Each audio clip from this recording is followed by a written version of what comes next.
Welcome to the 31st installment of Ear to the Ground, the Land Stewardship Project's audio magazine podcast. Ear to the Ground features interviews and field reports related to sustainable agriculture, family farming, local food systems, and local democracy. I'm your host, Brian DeVore, editor of the Land Stewardship Letter. Perhaps one of the biggest ironies around these days is that our hospitals, nursing homes, and other healthcare facilities are often associated with things that aren't so healthy. Take, for example, medical waste. Several years ago, a group called Healthcare Without Harm began approaching healthcare facilities about the mercury and other toxins they were producing. What really clicked was when they were able to get healthcare professionals to realize that some of the illnesses they were treating were connected to the waste they were putting out into the environment. Well, now Healthcare Without Harm has aimed its sights on food. Yet again, a great irony is that the food served in healthcare facility cafeterias is often not the healthiest. And the methods used to produce and process, as well as transport that food, are having negative impacts on the environment. And an unhealthy environment equals unhealthy people. Yet again, healthcare professionals are starting to see that something which at first blush seems to have little to do with their primary mission, making people well, actually has a lot to do with it. It's Jamie Harvey's job to educate healthcare providers about the connections between healthy, local foods, a healthy environment, and healthy people. As coordinator of the International Healthcare Without Harm initiative, Harvey has been able to convince some facilities that sourcing local, sustainably produced food is good medicine. The Land Stewardship Project has recently joined the Healthcare Without Harm initiative in an attempt to help farmers network with their local hospitals and nursing homes. LSP sees great potential for improving the human, environmental, and economic health of communities by connecting local farmers with local hospital and nursing home cafeterias. Harvey recently keynoted the second annual Local Foods Forum and Expo in Winona, Minnesota. In his talk, he described how healthcare providers are increasingly making the connections between local foods, a healthy environment, and healthy people. So very quickly, about 10 years ago, a number of organizations were looking at a recent report by the Environmental Protection Agency, which said that medical waste incinerators were one of the leading sources of mercury and dioxin. And mercury, as you may know, it's a neurotoxin, builds up, and if you fish, you have to limit your consumption of fish. If you're a woman of childbearing age, you want to limit your consumption of fish because of mercury concerns. Dioxin is a carcinogen, which is in all of our bodies, and is a byproduct of the incineration of polyvinyl chloride, which is used extensively in healthcare. And we said, isn't this ironic? Here is healthcare inadvertently, through the incineration, creating impacts that are impacting planetary health. We work with large purchasing organizations. Healthcare purchases most of their products through what are called group purchasing organizations. Kaiser Permanente is one that's working on a chemicals policy to change the contracting policies so that the products that they purchase are no longer a source of harm. So reducing mercury, reducing PVC, and many of the other chemical issues that you might see in your papers. Consortia is one of these GPOs. So we're working with major group purchasing organizations. And in time, in the 10 years that we've been around, we've been working to help educate healthcare on how to reduce their incineration of medical waste. So, but at that point, it was smaller, more environmental type organizations. But over the years, it has switched and grown, so that now includes organizations, 450 different organizations in 52 countries, including major healthcare systems, the Swiss Hospital Association, the American Public Health Association, variety of Kaiser Permanente, Catholic Healthcare West, large healthcare systems, the American Nurses Association, Land Stewardship Project, my organization, Duluth, a gamut of organizations that are working to help healthcare transform themselves so they're no longer a source of ecological harm. Thermometers, I coordinated our mercury work, so we worked with health systems to educate them, and they think this is key, and this we'll talk about food in a second, but it sets the stage for the work that we're doing with healthcare systems. In that, when we started working with, I was sharing the story last night, to educate healthcare practitioners about mercury, and it's a neurotoxin. And there's no question about the science there. It's definitely a neurotoxin. It's been known for a while. Studies showing how it's building up in fish. Up in Duluth, working with the hospitals and the doctors and the nurses, many who on the weekend go off fishing, and we talk about this, and we'd say, so do you use mercury? Yeah, I guess, and I guess our thermometers do. So what happens when it breaks? It gets cleaned up, and where's it go? I don't know. I never really thought about that. And it was really, we thought it would be so apparent to those working in healthcare systems about the products they use and where they go. But, of course, they didn't. And so we had to do an education with physicians, with nurses, with everyone within the healthcare system. And as soon as they made that connection, they understood that linkage, things just changed. And now in the United States, there are no pharmacies selling mercury thermometers. All the major GPOs have taken mercury products off contract. There's a bill, actually, it's likely going to move forward in the legislature next week, hearings on Monday, banning the sale of mercury blood pressure devices, mercury thermometers. We've passed those in Duluth. Across the country, essentially, healthcare has eliminated its use of mercury. But it's really the key is about educating your audience about these linkages, which for many, if you're producers or involved in sort of sustainable agriculture, it's intuitive. Everyone should know about this, but it's important to recognize it out there. Kellogg Foundation has done a really interesting research on exactly that, holding focus groups with organizations around the country, people, citizens group, and people do not know where their food comes from. It's a farm. But that's the extent of it. They do not really understand how dramatically our food and agricultural system has changed over the last 50 or 60 years. Over the last 10 years, healthcare systems have started to recognize how what had traditionally been seen as environmental issues are actually public health issues, and changing their practices and policies to address that. Because, again, if our planet is unhealthy, we can't have healthy people on an unhealthy planet.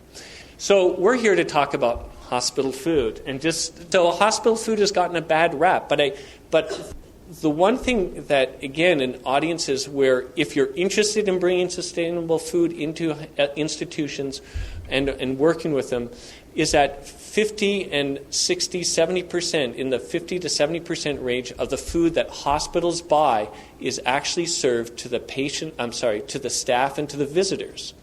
And from that food that is purchased, then that is prepared for your patients in that. So if you're interested in working with your hospital system, I would suggest that you think about the patient and visitor food, because there's staff there that need to eat, physicians, doctors, nurses, visitors, that's a majority of the food procured. So throughout this talk, we're not going to talk about patient food, because if we can improve the majority of the food that's purchased, then the patient food will change as well.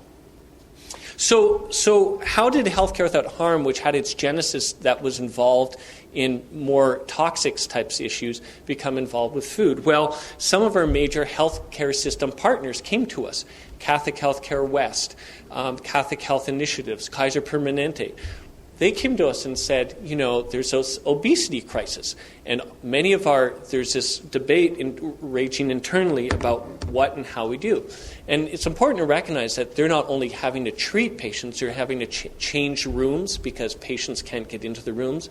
The nurses are having occupational concerns because of lifting. It's hard to move patients around, so they're out with injuries. And as well, many of the obese people include staff as well. So it's a crisis that's impacting them. So diet-related medical costs for the 6 conditions, all related around the diet, coronary heart disease, cancer, stroke, diabetes, hypertension, exceeded $70 billion in 1995. We're seeing an increased rise in discharges with gastric bypass. The incredible, doubling, tripling, quadrupling of the amount of gastric bypass, where essentially they are surgically changing your digestive system, going in to minimize the ability of your digestive system to absorb needed nutrients. But what's happening is sort of this real clinical approach is just out of control. It is not sustainable because it's too expensive for healthcare to do it. It's just not sustainable. So many of the systems that we work with came to us and said, what's going on? How can we figure this out? So together in conversation, we looked at this and we said, let's think about this systemically, because when we looked at mercury, when we looked at dioxin, it was looking at how the mercury is a great product in a measuring device. It's a great, it changes linear with temperature. It works really well. But it's how it connects in an ecosystem and moves out and comes back. That's a challenge. So that was the problem. And when those lights went off around about thinking ecologically about how we're all connected, that's when lights started going off. But as well, we're seeing that this is not about, a piece of it is about individual choices.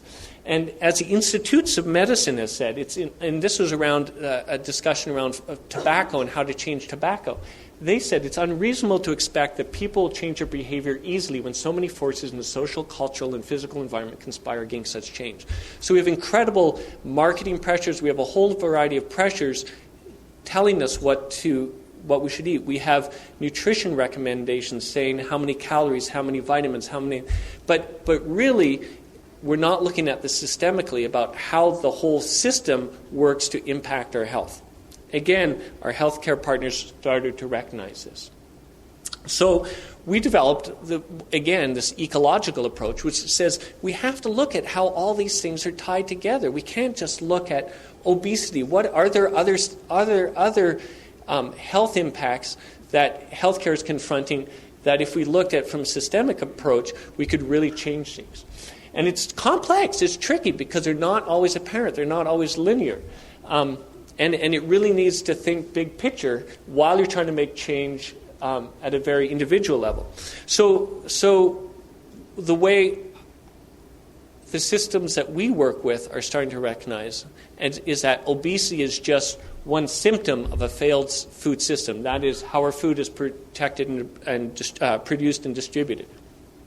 So can we create a healthy food system? Well, yes, we can. And there are many people in this room who are helping create it right now. I see Sandy there and Jennifer and, but there are a variety of studies, one done by LSP that showed a direct correlation between plant cover on the land, reintegration of livestock onto the farms with improved water quality and fish health. And the profitability in these farmers and in these watersheds improved. A variety of studies that demonstrate higher nutrient levels in organic produce. So there's studies out there that are again showing yes, local sustainable food can provide an adequate supply for our communities. And so as we shift to this, again, studies done by the University of Washington showing as children convert, what they did is they looked at students and looked at pesticide metabolites in their urine. When they shifted to an organic diet, those pesticide metabolites disappeared. When they put them back on a conventional diet, they could see again. Some physicians, some medical people would say, well, you cannot prove health impacts from that. But I guess I would argue that I prefer not to have pesticide metabolites in my child's urine. In Europe, where they've banned the use of non-therapeutic use of antibiotics, again, they can still use antibiotics for therapeutic treatment of animals, but not for non-therapeutic. What they've seen, they've actually done population studies. They've seen a dramatic decrease in resistant bacteria in the animals, in meat, and in humans. And this is a report done by the World Health Organization. So again, where we see the human carriage of resistant pathogens, these are the organisms that are resistant to the antibiotics that we carry. So again, from when they put the phase out in place in Germany, Netherlands, and Belgium, again, we're seeing a decrease in the antibiotic-resistant bacteria. And you can argue as well about there's starting to be some nice data out there about the nutritional benefits of some of these food too. For instance, grass-fed beef tend to have higher levels of omega-3 fats and essential fatty acids in that. So in healthcare, what do we talk? So what does that mean? And we had I was called last week by the healthcare division of U.S. Food Service. And they said, so what is it? Is it organic or local? And I said, well, it's both, right? But we've sort of put these bullet points up as our way of defining what healthy food and healthcare means. Really primarily proximate, meaning local, that it's healthy, that it's nutritious, that it's fairly cooperatively traded between producers so that there's some equity in people in that food chain. supply chain, that it's environmentally beneficial. But essentially, it looks at these things from a social justice and environmental and an economic perspective. Okay, so nice. We've laid out some of these connections. So what is happening? Well, in northern Minnesota, things are happening. So, for instance, Kaiser Permanente, which is actually the largest not-for-profit healthcare system in the country, has passed a food policy, which I'll share with you in a few minutes. But they now have farmers markets and many of these Kaiser Permanente are in urban areas. So farmers markets are kind of a new and exciting thing, but it's providing access to fresh fruit and vegetables. So, and I think it's now 30 of their large healthcare facilities, they have farmers markets on site. They've developed a comprehensive food policy which says they want to purchase sustainable food from local producers. They have a whole food team of the upper management working on trying to change their contracting procedures, and we're working with them to help develop contract language so that they can specify food that meets their policy. They have sponsored this Food Med conference, which I'll touch on in a second. But they have right now a pilot project going on in their Northern California area where they're now sourcing 7,000 meals a day from local small family farms. 7,000 meals a day. So that's getting to be really exciting. So St. Luke's Hospital, a smaller facility in Duluth, and so they kicked off their program about 2 years ago, and every year they do a sort of an employee thank you holiday meal. And we were chatting, we sort of came up with this idea of doing a local kind of like this meal. So in their employees, in the cafeteria, when they provide this sort of free holiday meal, it was all from local producers. And originally some of the cooks in the kitchen were like, oh, here's another brilliant idea coming on. What turned out was at the end they were arguing about who would get to take the carrots home because they'd never tasted carrots so good. So there's some really exciting stories that come about. They compost their food waste. They have RBGH-free milk. They have fair trade coffee. This holiday tea is the event. They've signed this Healthy Food and Healthcare Pledge, which I'll explain in a minute. They're sourcing local herring and whitefish from instead of tilapia or from Mexico or wherever. They have there's someone locally in the community who goes to Alaska and has a commercial fishing license. He comes down and provides their salmon. That's all provided there. So that's something that they're doing, and they're getting positive feedback.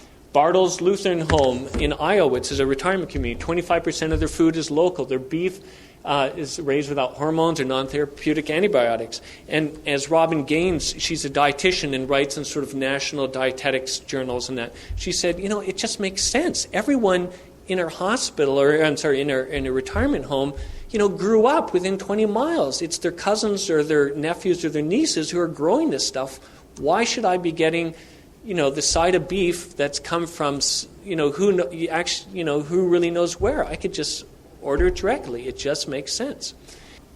They've also signed our Healthy Food and Healthcare Pledge, and they're implementing a variety of other steps. And she is a great resource if any of you are sort of interested in this and connecting with her. She's just a dynamo. Fletcher Allen Medical Center in Vermont. They compost their food waste. They have organic produce they're sourcing from some local farms. They have RBGH-free milk and cheese, fair trade coffee. They have a focus on fresh and local on their patient menus. They actually say why, and they say to their patients why they're serving local Vermont food, because, again, it's about making that connection to the community and tying it into the community. Good Shepherd Medical Center in Oregon. This is, again, not on sort of, some people joke about the left coast out there, but this is on the east side of the left coast. But it's in a more conservative area of Oregon, eastern Oregon. But again, it's a hospital there. They do now all their food is cooked from scratch. And this, again, Nancy Gummer, she says this is why I was hired by healthcare to make healthy food. And she'll rant on, and she said she grew up in North Dakota, and she can't even get food in North Dakota that was raised there. And so in Oregon, she said, I want to start changing this. This is crazy. They actually have some bison as a heart there's certain diets and nutrition is prescribed. They have bison as a heart-friendly red meat. Who would have thought that, right? But it is. It's a heart-friendly, so they're actually serving red meat which the patients like. There's now sourcing some beef through a local beef cooperative. But everywhere that a hospital has done this around the country, they have generated press. The St. Luke's event, which again, I'm not going to suggest that their hospital has completely changed everything. It's in northern Minnesota. They are not going to be able to get fresh produce in the middle of January from a local producer. They were on Minnesota Public Radio. They were on the front page of the news, our local newspaper. They've been in Food Service Director magazine. They've been highlighted around the country. And patients are reporting to them, calling up and saying, this is so exciting, this is great. And it's really creating a community tie-in. It really is strengthening the relationship between the facility and the local community. And that's important. What we have developed through conversations with some of our partner hospitals is what we call our menu of options. And it's really to say that, to recognize that hospitals are caught in this huge industrialized food system like many of us are as consumers. It takes sometimes effort to get our local sustainable foods. And we always talk about baby steps, because it's not about tomorrow you should change everything should be local, everything should be organic. It takes some time to change things. And so that's really important when you're working with your healthcare systems. And I think if there are healthcare systems in these towns, to recognize that when your producers or people are bring these issues to you, that's the space that most of us, I would say, in this room want to create, that place for dialogue, to start introducing it, beginning with sort of baby steps. But it can be food, it can be composting, it could be a farmer's market. Some of these hospitals have CSAs, or now CSA drop-off points. And it's a way, again, to start to introduce that conversation. There's something that we have developed. There's copies of some of these materials on the back of the LSP booth, but this Healthy Food and Healthcare Pledge, which basically says, we believe that healthy food should be defined from beyond a nutritional standpoint, but include environmental and social issues as well. And as a healthcare facility, we pledge to introduce steps to start bringing local sustainable food into a hospital. And there's a variety of things they can do. It's not prescriptive in the sense that there's no timeline, there's no requirement.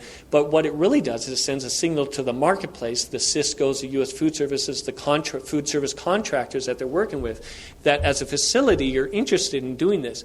And there's also a comfort within the healthcare community that, and I think anywhere, right? It's sometimes tough to be out front, but there's so this Healthy Food and Healthcare Pledge. Catholic Healthcare West has signed this thing. Oregon Health Science University, rated by the U.S. News and World Report as a top health hospital system, has signed our food pledge and is doing incredible things with local food. Hackensack University Medical Center, which is the largest healthcare system in the country, facility in the country, has signed our Healthy Food Pledge. So what are hospitals doing? They're developing purchasing policies. They're sending letters to this is to U.S. Food Service. This is a letter from Fetzer Allen saying, we've signed our Healthy Food and Healthcare Pledge. We want you to start, providing us products that meet our needs. It's all related, helping, as I started the conversation about educating healthcare, how this is explicitly related to health, even though it may not be as apparent as they see it. So when hospital physicians and mercury and nurses have stopped using mercury because they suddenly got that connection, it goes out the door and comes back, they're starting to wake up and see the connection between how food production distribution is ultimately impacting the patients that they see and their families.